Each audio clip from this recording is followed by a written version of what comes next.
नमस्कार। जय हिंद, जय भारत। मैं रोश चौहान आपका अपने YouTube चैनल पर बहुत बहुत स्वागत करती हूँ। हम सॉल्व करेंगे जनवरी 2021 पेपर 2 CDP हम सॉल्व करेंगे। और जो कि ये सॉल्व करने से क्या फ़ायदा होगा? फ़ायदा यही होगा कि हमारे आने वाला 20 अगस्त 2023 का जो सीटेट का एग्ज़ाम है वो हमारा CDP क्लियर होने में बहुत बड़ा हेल्प मिलेगा। चलिए हम शुरुआत करते हैं। पहला क्वेश्चन है, during the period of childhood development it means बाल्यावस्था की अवधि में विकास, पहला नंबर है slow and can not be measured, धीमी गति से होता है एवं उसे मापा नहीं जा सकता। या फिर दूसरा है is multi layered and complex, या फिर बहुस्तरीय और मिश्रित होता है। या फिर थर्ड है आपका consistent only the quantitative change, यानी कि में फर्क परिणात्मक परिवर्तन होते हैं। या फिर चौथा नंबर है इज डिसऑर्डरली एंड डिसजॉइंटेड, तो यानी कि आपका अनियमितता और असंबद्धता होता है। तो माय फ्रेंड्स, इसमें आपका पहला का आपका सही जवाब होगा ऑप्शन नंबर 2, यानी कि पहला का हमारा सही उत्तर है दूसरा। अगला हम चलते हैं, सेकंड ऑप्शन है हमारा जोन ऑफ प्रॉक्सिमल डेवलपमेंट से निकटस्थ विकास का क्षेत्र क्या है?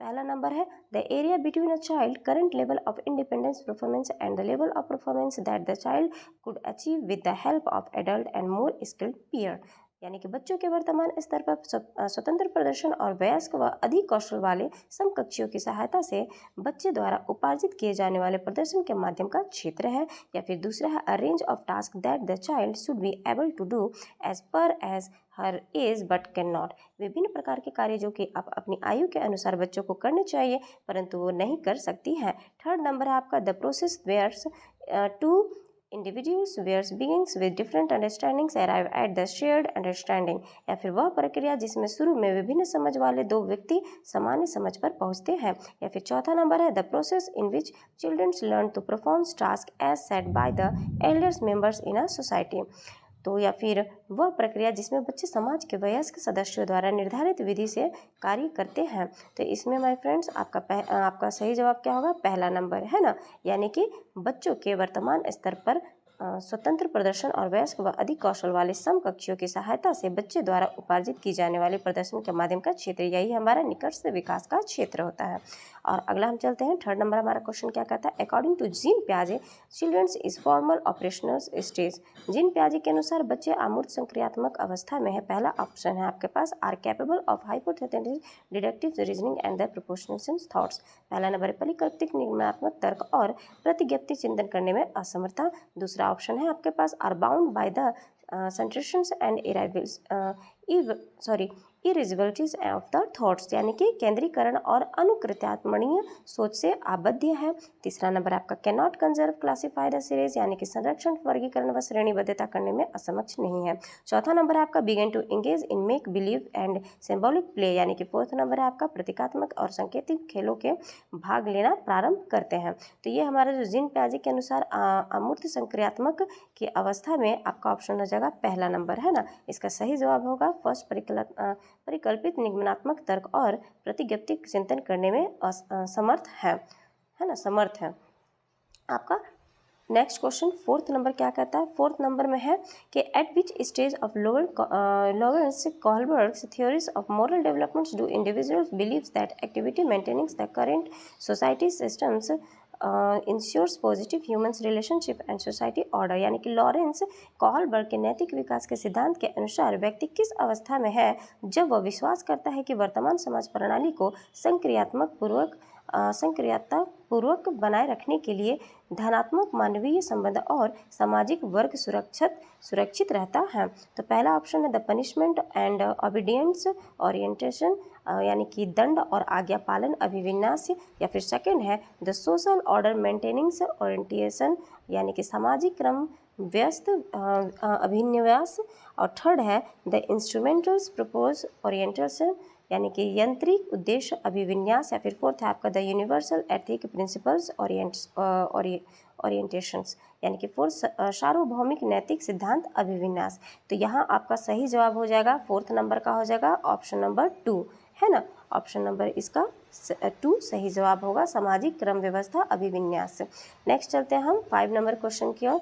5 नंबर क्वेश्चन हमारा क्या कहता है, which of the followings is a correctly matched pair of the type of the intelligence and the in state performance possibilities as per Howard Gardner theories of multiple intelligence.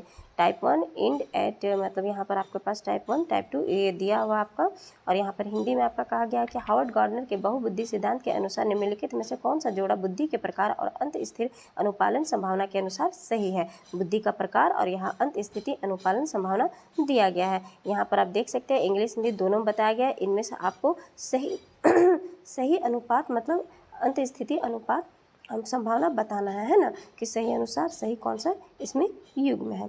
तो पांचवा का हमारा सही जवाब होगा 4 नंबर। कौन सा होगा? ये 4 नंबर, यानी कि शारीरिक गति संवेदना, यानी कि खिलाड़ी, जो कि ये दोनों के दोनों मैच कर रहा है यहाँ पर। और यहाँ स्थानीय मनोवैज्ञानिक और अंतर्वैयक्तिक विक्रेता और भाषिक मूर्तिकार, और इनका नहीं मैच आ रहा।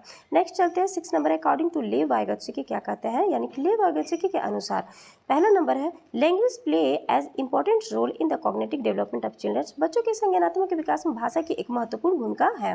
सेकेंड नंबर है childrens learn language through a language acquisition device, यानी कि बच्चे भाषा अधिग्रहण यंत्र द्वारा भाषा सीखते हैं। तीसरा नंबर है children cognitive development occur in stage, बच्चे का संज्ञानात्मक विकास चरणों में होता है। 4 नंबर है mensurations of schemas leads the cognitive development in childrens, यानी कि चौथा नंबर स्कीमा के परिकल्पना के से बच्चों में संज्ञानात्मक विकास का अग्रसर होता है। तो ये कैसे होता है? तो इसका सही जवाब होगा आपका ऑप्शन नंबर 1, जिसे बच्चों के संज्ञानात्मक विकास में भाषा की एक महत्वपूर्ण भूमिका है। अगला नेक्स्ट चलते हैं हम 7th नंबर। हमारा 7th क्वेश्चन क्या कहता है, in a progressive classroom assignments of learning during the process of teaching learning, है ना, एक प्रगतिशील कक्षा में शिक्षण अधिगम प्रक्रिया के दौरान अधिगमकर्ताओं का मूल्यांकन किस प्रकार से होता है। पहला नंबर आपका is not at all helpful in childrens learning, बच्चों के अधिगम में सहायक नहीं है। सेकेंड नंबर है creates a hindrance in the process of childrens learning, है बच्चों के अधिगम प्रक्रिया में रुकावट उत्पन्न करता है। या तीसरा नंबर है is helpful in identifying high, low and non-achieve for the purpose of giving feedback to the parents। तो यहाँ पर बताया जा रहा है अभिभावकों को प्रतिपुष्टि देने के प्रयोजन से बेहद सफल, कम सफल या फिर वह असफल विद्यार्थी को पहचानने में सहायक होता है। 4th नंबर आपका is very important since it's give insights into childrens understanding the help the childrens to reflects on her pedagogy. तो बेहद महत्वपूर्ण है क्योंकि वह यह बच्चों की समझ की जानकारी देता है और अध्यापिका को अपने शिक्षा शास्त्र पर विचारने में सहायता करता है। ये हमारा क्वेश्चन नंबर कौन सा है? ये हमारा क्वेश्चन नंबर 7 है, और 7 का सही उत्तर जो हमारा होगा वो हो जाएगा हमारा ऑप्शन नंबर 4, क्योंकि ये सबसे बढ़िया उत्तर है अब तक के ये चारों में, है ना। यानी कि 7 का हमारा ऑप्शन कौन सा है? 7 का हमारा ऑप्शन है 4 नंबर, 4 इसका सही जवाब है। नेक्स्ट चलते हैं हमारा 8 number. An effective classroom is structured to reduce gender stereotypes and broadening development possibilities for all sexes. कक्षा में सभी लिंगों में जेंडर रूढ़िवादिता कम करने और विकास के विस्तार की संभावनाओं को बढ़ाने के लिए प्रभावशाली पद्धति कौन सी है? पहला नंबर है to ignore and dismiss biological difference among the sexes.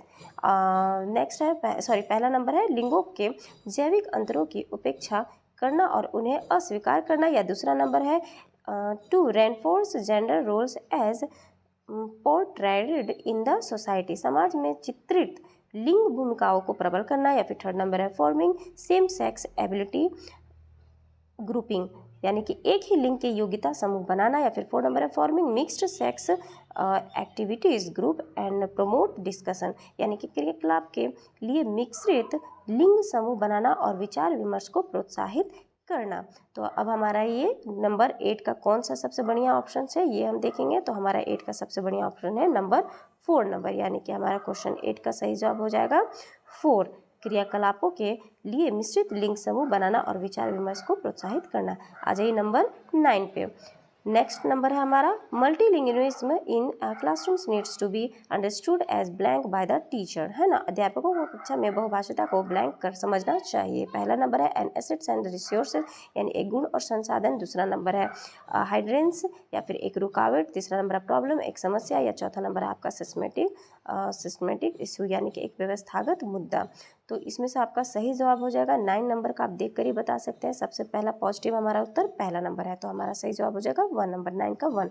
Next आ जाइए 10th नंबर। 10th में हमारा a child centred classroom in one in which, कौन सा बाल केंद्रित कक्षा वह है जिसमें पहला number the teacher uses in the text books as the only sources of knowledge, अध्यापक केवल पाठ्य पुस्तक को ज्ञान के स्रोत के लिए उपयोग करता है। या फिर दूसरा नंबर है the teachers segregates the childrens based on their abilities, no, अध्यापक बच्चों को उनकी क्षमता के आधार पर वर्गीकृत करता है। या फिर तीसरा नंबर है the teachers uses rewarded the punishments and direct childrens behaviour, बच्चों के व्यवहार को निर्देशित करने के लिए अध्यापक पुरस्कार और दंड का प्रयोग करता है। और चौथा नंबर है the teacher is flexibles and caters to needs of individuals childrens, यानी अध्यापक लचीला है और प्रत्येक बच्चे की व्यक्तिगत आवश्यकताओं को पूरा करता है। ये हमारा 10 का जो सबसे पॉजिटिव उत्तर निकल के आ रहा वो हमारा है ऑप्शन नंबर 4, यानी कि 4 हमारा हो जाएगा सही जवाब। कितने नंबर का ये 4 हमारा सही जवाब हो जाएगा ऑप्शन 10 का, यानी कि क्वेश्चन 10 का। 11 नंबर आ जाइए। According to which theories cultural tools play an important role in cognitive development of children, किस मनोवैज्ञानिक ने इनके अनुसार बच्चों के संज्ञानात्मक विकास में सांस्कृतिक उपकरण एक महत्वपूर्ण भूमिका निभाते हैं। पहला नंबर लेव वाइगोत्स्की, यानी कि लेव वाइगोत्स्की है। दूसरा नंबर जीन पियाजे, तीसरा नंबर है अल्बर्ट बंडूरा, या चौथा नंबर आपका है BF स्किनर। तो आप जैसा कि आप देख करके ही समझ सकते हैं कि इसका उत्तर क्या होगा, क्योंकि ये सांस्कृतिक उपकरण से रिलेटेड है, तो इसका सही जवाब हो जाएगा पहला नंबर लेव वाइगोत्स्की, है ना, क्योंकि उन्होंने हमारा सामाजिक संस्कृति फिर दिया था, है ना, क्योंकि जानते हैं कि आप इस सोशल पे भी थे, संज्ञानात्मक के साथ साथ इन्होंने सोशल पे भी और भाषा पे भी बहुत ज़्यादा इनको फोकस था। नेक्स्ट हमारा आ जाते हैं option number 12। Which of the followings is not a suitable learning materials for students who are particularly sighted, यानी कि आंशिक दृष्टि वाले विद्यार्थी के लिए निम्नलिखित में से कौन से अधिगम सामग्री उपयुक्त नहीं है। इसमें आपको निगेटिव पूछा गया नहीं है ना। आपका ऑप्शन पहला है लार्ज प्रिंट बुक, यानी कि बड़े आकार में मुद्रित पुस्तकें, या फिर दूसरा नंबर है आपका 3 डायमेंशनल मैप एंड चार्ट, यानी कि त्रिविमीय नक्शे और चार्ट। तीसरा नंबर है आपका talking books failed builders borders, यानी बोलती पुस्तकें, स्पर्शीय सूचना पट्टी, और चौथा नंबर आपका स्मॉल प्रिंट वर्कशीट, यानी कि छोटी मुद्रा वाली वर्कशीट। तो 12 का हमारा जो उत्तर हो जाएगा वो सही जवाब हो जाएगा ऑप्शन नंबर 4, है ना, यानी कि स्मॉल प्रिंट वर्कशीट, छोटी मुद्रा वाले वर्कशीट। नेक्स्ट आ जाते हैं, क्योंकि ये नहीं पूछा हुआ है ना इसलिए। नेक्स्ट नंबर हमारा 13 नंबर है the underlying believe including education is, यानी समावेशी शिक्षा के पीछे अंतर्निहित विचार है। पहला segregation of childrens on the basis of their ability and the provisionings of vocational trainings accordingly, पहला बच्चों के उनकी योग्यता के आधार पर पृथक करना और व्यावसायिक प्रशिक्षण का प्रबंध करना। दूसरा नंबर है हमारे का diagnostic labellings of childrens based on their handicaps for identifications of their limitations, जो कि बच्चों की अक्षमताओं के आधार पर उनकी सीमाओं की पहचान करने के लिए उन्हें नामांकित करना। थर्ड नंबर आपका है provisionings of special education institutions for childrens with different handicaps, तो अलग अलग अक्षमताओं वाले बच्चों के लिए विशिष्ट शैक्षणिक संस्थानों का प्रावधान करना। नेक्स्ट है 4 number the philosophy that all childrens have a right to they get equal education in a regular school, it means दार्शनिकता की सभी बच्चों को नियमित विद्यालय में समान शिक्षा पाने का अधिकार। तो इसमें आपका सबसे पॉजिटिव कौन सा क्वेश्चन निकल के आ रहा है, ऑप्शन नंबर ये 13 का देखने से पता चल रहा है हमारा ऑप्शन नंबर 4, है ना। 13 का सही जवाब जो होगा वो कौन सा होगा, 4। चलिए नेक्स्ट चलते हैं हमारा क्वेश्चन नंबर 14 की ओर। Need of gifted and creative childrens can be addressed by, प्रतिभाशाली और सृजनात्मक बच्चों की आवश्यकताओं को किस प्रकार संबोधित किया जा सकता है। पहला number giving challenge task and activities to prevent boredom, या फिर बोर्ड रूम्स। नेक्स्ट आपका चुनौतीपूर्ण कार्य और निरस्ता दूर करने के लिए क्रियाकलाप को देकर के, या फिर दूसरा नंबर आपका giving questions that require convergent thinking, यानी कि वे प्रश्न देकर जिनमें अभिमुखी चिंतन की आवश्यकता होती है। थर्ड नंबर है providing specific instructions to solve problem, प्रश्न हल करने के लिए विशिष्ट निर्देश उपलब्ध करा करके, या फिर एडमिनिस्ट्रेटिंग मेमोरी बेस्ड टेस्ट यानी कि टेस्ट के थ्रू। तो रटने पर आधारित परीक्षा। देखिए इसमें सबसे जो पॉजिटिव एनर्जी हमारा 14 का क्वेश्चन का आंसर जो निकल के आ रहा है वो पढ़ने से ऐसे ही पता चल रहा है। 14 का नंबर ऑप्शन होगा 1, है ना, यानी कि चुनौती पूर्ण कार्य और निरस्ता दूर करने के लिए क्रियाकलाप दे करके। नेक्स्ट हम आ जाते हैं क्वेश्चन नंबर 15 में। With dyslexia can be identified by, यानी कि पठन वैफल्य बच्चों की पहचान किस प्रकार की जा सकती है। पहला ऑप्शन है finding out their social and cultural texture, यानी कि टेक्सचर एंड उनके सामाजिक एवं सांस्कृतिक संदर्भ को जान करके, या ऑप्शन 2 है अथॉट्स फिजिकली हेल्थ चेकअप, यानी कि पूर्ण शारीरिक स्वास्थ्य परीक्षण द्वारा, या फिर थर्ड नंबर है analysing their reading and writing skills, यानी उनके पढ़ने और लिखने की कौशलता के विशेषण से, या फिर फोर्थ ऑप्शन है आपका assessing their ability to solve complex higher order problem, यानी कि उनकी जटिल व उच्च स्तरीय समस्याओं को हल करने की क्षमता का आकलन करके। तो 15 का जो हमारा सही जवाब हो जाएगा वो हो जाएगा आपका ऑप्शन नंबर 3, है ना, यानी कि उनके पढ़ने और लिखने की कौशलता के विशेषण से। 15 का आंसर 3। नेक्स्ट हमारा आ जाता है 16 का, which of the followings is not an effective strategy to address learn from disadvantage and deprived background, यानी कि प्रतिकूल परिस्थितियों और वंचित पृष्ठभूमि वाले अधिगमकर्ताओं को संबोधित करने के लिए निम्नलिखित में से कौन सी पद्धति प्रभावशाली नहीं है। पहला नंबर है talk to the learners to understanding their needs to challenge faced by them, अधिगमकर्ताओं से बातचीत करके उनकी आवश्यकताओं और उनके सम्मुख आई चुनौतियों को समझना, या फिर दूसरा ऑप्शन है asking the learners to enrolls for tuitions outside of school so that the teachers does not have to pay much attention to them, है ना, अधिगमकर्ताओं को विद्यालय के बाहर ट्यूशन्स पढ़ाने के लिए कहना, जिससे कि अध्यापक को उन पर अधिक ध्यान न देना पड़े, कहाँ स्कूल में, है ना। थर्ड में motivates the students two sets moderately challenges goals and provides appropriate instructional supports, विद्यार्थी के संतुलित चुनौतीपूर्ण लक्ष्यों के लिए अभिप्रेरित करना और उपयुक्त शिक्षण सहायता उपलब्ध कराना। फोर्थ नंबर आपका आ जा रहा है option fourth, from collaborate groups to work on activities and encourage students to supports each others, यानी कार्यकलापों के लिए सहयोगी समूह बनाना और विद्यार्थियों को एक दूसरे के समर्थन करने के लिए प्रोत्साहित करना। तो ये हमारा क्वेश्चन नंबर 16 है, यानी कि 16 का जो सही जवाब हो जाएगा वो हो जाएगा 16 का सही जवाब हमारा हो जाएगा ऑप्शन नंबर 2, है ना।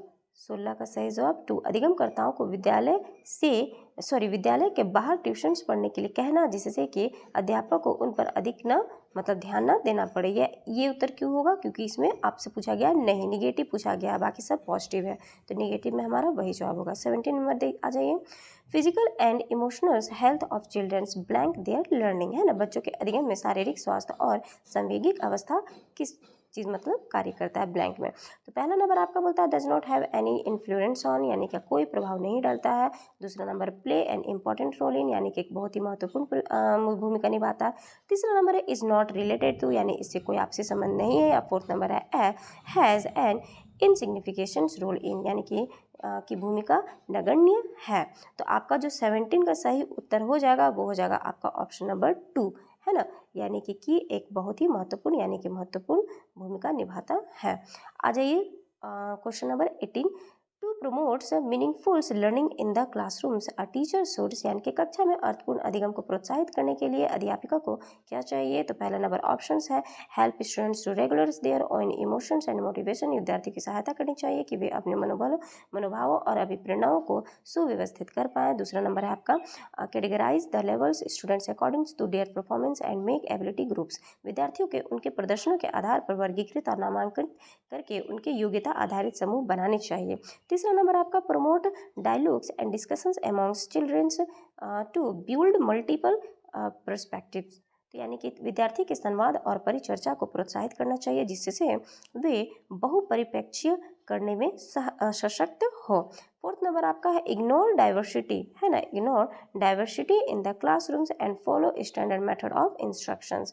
कक्षा में विविधता की अपेक्षा करके शिक्षण की मानक विधि का अपनाना चाहिए। तो ये हमारा क्वेश्चन नंबर 18 का हो जाएगा। जो सही जवाब है यहाँ आपको ऑप्शनल द्वारा दिया गया है और इसका सही जवाब हो जाएगा ऑप्शन नंबर 1, जिसमें कि हमारा पहला और तीसरा सही है। पहला तीसरा क्यों सही है? क्योंकि पहला में बताया जा रहा है विद्यार्थी की सहायता करनी चाहिए क्योंकि वे अपने मनोभाव और अभिप्रेरणाओं को सुव्यवस्थित कर पाए। और तीसरा नंबर है विद्यार्थी में संवाद और परिचर्चा को प्रोत्साहन करना चाहिए। हम जानते हैं संवाद परिचर्चा हमारे पॉजिटिव वर्ड्स है ना। तो नेक्स्ट हमारा आता है यानी कि इसका सही जवाब क्या हो जाएगा? 18 का सही जवाब हमारा हो जाएगा 1 नंबर।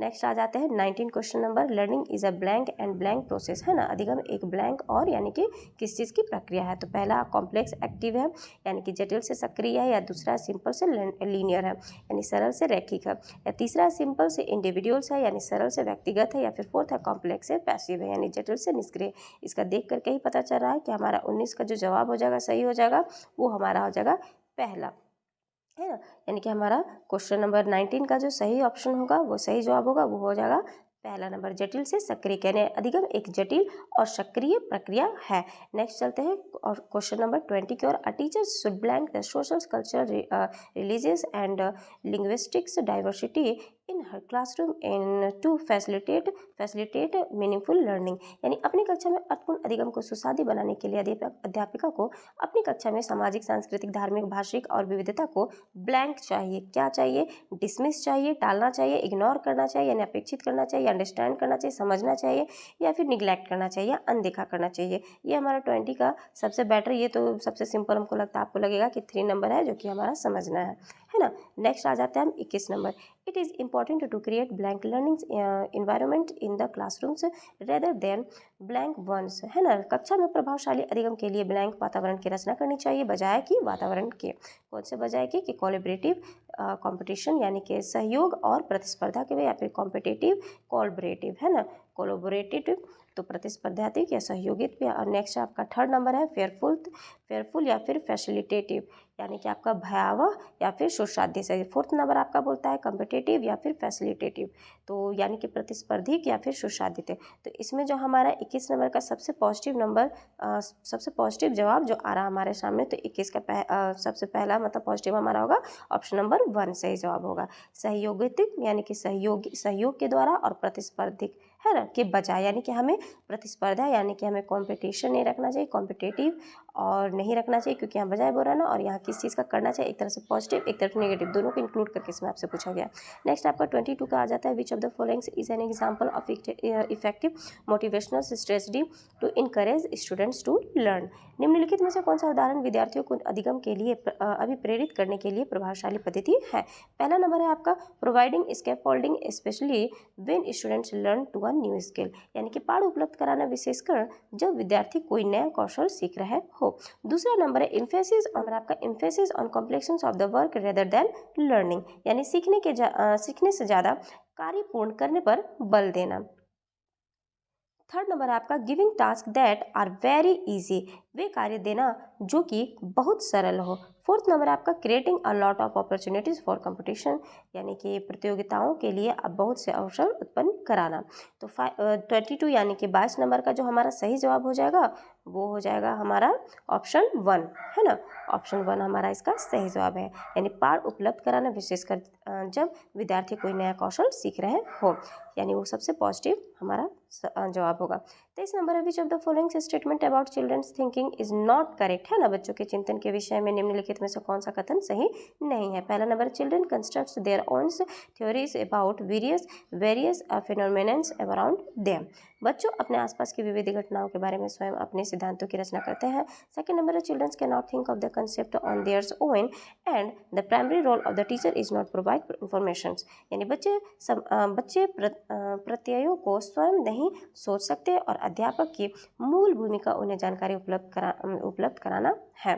चिल्ड्रन 3rd नंबर है children activity think about various phenomenons around the and have an urge to explore, है ना। तो बच्चे अपने आसपास की विविध घटनाओं के बारे में सक्रियता पूर्वक सोचते हैं और उनमें अन्वेषण यानी छानबीन की लालसा भी होती है। 4 नंबर आपका children are born with coarsely to learn about the world around them. बच्चे अपने आसपास की वस्तुओं को जानने के लिए जन्मजात जिज्ञासु होते हैं। 23 का नंबर ऑप्शन क्वेश्चन नंबर 23 का जो सही जवाब होगा वो हमारा होगा ऑप्शन नंबर 2। बच्चे प्रतियोगियों को स्वयं नहीं सोच सकते और अध्यापक की मूल भूमिका उन्हें जानकारी उपलब्ध कराना है, क्योंकि क्वेश्चन जो पूछा गया है वो क्या पूछा गया, नहीं पूछा गया। बच्चों के चिंतन के विषय में निम्नलिखित में से कौन सा कथन सही नहीं है। बाकी सब पॉजिटिव है सिवाय एक के, क्योंकि वो निगेटिव है इसलिए वो गलत है। 4 नंबर आएगा आपका निगेटिव है इसलिए वो सही है एक तरह से बोले तो। 24 का चिल्ड्रंस फेलियर इन स्कूल। बच्चों का विद्यालय में असफलता होना किस बात का मतलब संकेत है। पहला नंबर है suggested that childrens from deprived backgrounds are not capables of learning. प्रस्तावित करता है कि वंचित पृष्ठभूमि वाले बच्चों के अधिगम का सामर्थ्य नहीं होता है। सेकेंड नंबर है indicate that school has not been able to caters to the needs the interested of this childrens. निर्देशित करता है कि विद्यालय इन बच्चों की आवश्यकताओं की रुचियों की पूर्ति करने में समर्थ है ना, यानी कि समर्थ नहीं है। थर्ड नंबर आपको कहता है कि provides that's these childrens have genetics birth defects and hence should be pulled out from school. साबित करता है कि इन बच्चों में आनुवंशिकता पैदाइशी कमियां हैं और इन्हें विद्यालय से निकाल देना चाहिए। फोर्थ नंबर बोलता है आपका signifies that parents have not been able to support their childrens to learn. सूचित करता है कि अभिभावकों ने में अपने बच्चों के अधिगम में सहायता करने का सामर्थ्य नहीं है। तो आपका जो क्वेश्चन नंबर 24 हो जाएगा। 24 का जो सही जवाब होगा वो होगा हमारा ऑप्शन नंबर 2, है ना। यानी कि निर्देशित करता है कि विद्यालय इन बच्चों के आवश्यकताओं को रुचियों की पूर्ति करने में असमर्थ है। क्योंकि नेक्स्ट आ जाता है 25 number. By working in group teaching the helping each other children. समूह के एक दूसरे को पढ़ाने और सहायता करने से पहला ऑप्शन है आपका are able to refers on theirs own thoughts process and shift to the higher level of cognitive activity. यानी कि पहला नंबर है बच्चे स्वयं की चिंतन प्रक्रिया पर अपेक्ष कर सकते हैं और आक्षेप कर सकते हैं और संज्ञानात्मक क्रियाकलापों के उच्च स्तर पर पहुंच सकते हैं। दूसरा ऑप्शन आपका कहता है can develop misconceptions which interference with their learning. यानी बच्चों के भ्रांति उत्पन्न हो सकते हैं जो उनके अधिगम में हस्तक्षेप करती हैं। तीसरा ऑप्शन आपका कहता है get distracted the hands it is an inexpensive pedagogical strategy. यानी कि बच्चों का ध्यान भंग हो सकता है और यह एक प्रभावशाली शैक्षणिक पद्धति नहीं है। फोर्थ नंबर का था develop competitive tendencies that hiders learnings. बच्चों में प्रतिस्पर्धात्मक प्रवृत्ति उत्पन्न होती है जो कि अधिगम में विघ्न यानी कि रुकावट पैदा करती है। तो 25 का जो सही जवाब हो जाएगा आपका हो जाएगा ऑप्शन नंबर 1। चलिए नेक्स्ट हम आगे बढ़ते हैं 26 की ओर। In a blank classroom teacher adapt theirs pedagogy and vary assignments to caters to individual student. एक ब्लैंक कक्षा में अध्यापिका अपनी शिक्षा शास्त्र व आकलन की विधियों को शिक्षार्थियों की व्यक्तिगत जरूरतों के अनुसार परिवर्तित करती है। तो पहला ऑप्शन है आपका यानी कि टीचर सेंटर्ड यानी कि अध्यापिका केंद्रित, या सेकंड है आपका प्रोग्रेसिव प्रगतिशील, थर्ड है आपका टेक्स्ट बुक सेंटर्ड यानी सेंट्रिक यानी पाठ्य पुस्तक केंद्रित, या फिर फोर्थ है आपका बिहेवियरिस्टिक यानी कि व्यवहारवादी। तो आपका जो क्वेश्चन नंबर 26 है, 26 का जो सही जवाब होगा वो हो जाएगा 2, प्रोग्रेसिव इट मीन्स प्रगतिशील। नेक्स्ट आ जाइए हमारा 27 which of the following statement about development is correct. विकास के विषय में निम्नलिखित में से कौन सा कथन सही है। पहला ऑप्शन है there is a lot of culture diversity in the development of childrens. बच्चों के विकास में बहुत से सांस्कृतिक विविधता होती है। सेकेंड है आपका childrens across the world follow the same sequence and exact time of development. संसार में सभी बच्चों का विकास एक ही क्रम में और सुनिश्चित समय में से होता है। थर्ड है आपका development occur in a neat orderly set stages determined by genetics factors। यानी कि विकास सुव्यवस्थित समूह की अव्यवस्थाओं में पूर्व निश्चित अनुवांशिक घटकों के कारण होता है। तो फोर्थ नंबर आपका development is a simple and unidimensional. Next है फोर्थ नंबर आपका विकास एक सरल और एक दशीय प्रक्रिया है। तो आपका 27 जो क्वेश्चन है उसका आपका सही जवाब होगा ऑप्शन नंबर 1, है ना। यानी बच्चों के विकास में बहुत सी सांस्कृतिक विविधताएं होती हैं। नेक्स्ट आ जाता है हमारा 28। Which of the followings is a major hallmark of the period of middle childhood? यानी निम्नलिखित में से मध्य बाल्यावस्था की अवधि का मुख्य प्रमाण चिन्ह कौन सा है? पहला ऑप्शन है आपका emergencies of make believe play यानी प्रतीकात्मक खेल का उभरना, development of logical thoughts that the concrete in natures यानी तर्क संगत विचारों का विकास जो कि प्राकृतिक रूप से मूर्त है। थर्ड नंबर है rapid development of motor skills and overall physical growth, पेशीय कौशल और समग्र शारीरिक विकास का तेजी से विकास। फोर्थ नंबर आपका development of scientific reasonings and ability to think abstractly यानी कि फोर्थ वैज्ञानिक तर्क और अमूर्त रूप से सोचने की क्षमता का विकास। तो आपका 28 का जो सही जवाब हो जाएगा वो हो जाएगा आपका ऑप्शन नंबर 2। नेक्स्ट आ जाता है 29 number school blank socialisation of childrens बच्चों के सामाजिकरण में विकास विद्यालय does not play any role in यानी कि कोई भी भूमिका नहीं निभाती है, play very little role in यानी कि बहुत ही कम भूमिका निभाती है, या is a primary agency of यानी प्राथमिक कारक है, प्राथमिक कारण है, या फिर इज अ सेकेंडरी एजेंसी या फिर द्वितीयक कारक है। तो आपका 29 का जो सही जवाब होगा वो हो जाएगा ऑप्शन नंबर 4 विद्यालय जो हमारा है वो द्वितीयक कारक है। आ जाइए next 30 number which of the following theorists proposed that children's thinking is quantitatively different from that the adult यानी निम्नलिखित में से किस मनोवैज्ञानिक ने प्रस्तावित किया है कि बच्चों का चिंतन गुणात्मक रूप से वयस्कों की अपेक्षा अलग होता है? पहला जीन पियाजे, दूसरा है लेव बागेत्स्की, तीसरा है हावर्ड गार्डनर या फिर चौथा है आपका लॉरेंस कॉलबर्ग। तो आपका जो सही जवाब 30 का हो जाएगा वो हो जाएगा ऑप्शन नंबर 1 जीन पियाजे के द्वारा ये किया गया है। आई होप्स आपके ये काफ़ी सारे डाउट्स क्लियर हो जाएंगे। इसके प्रैक्टिस से आपका CDP नेक्स्ट ये जो 20 अगस्त को होने वाला है उससे काफ़ी इंप्रूवमेंट देखा जाएगा। ये वीडियो देखने के लिए आपका बहुत बहुत धन्यवाद।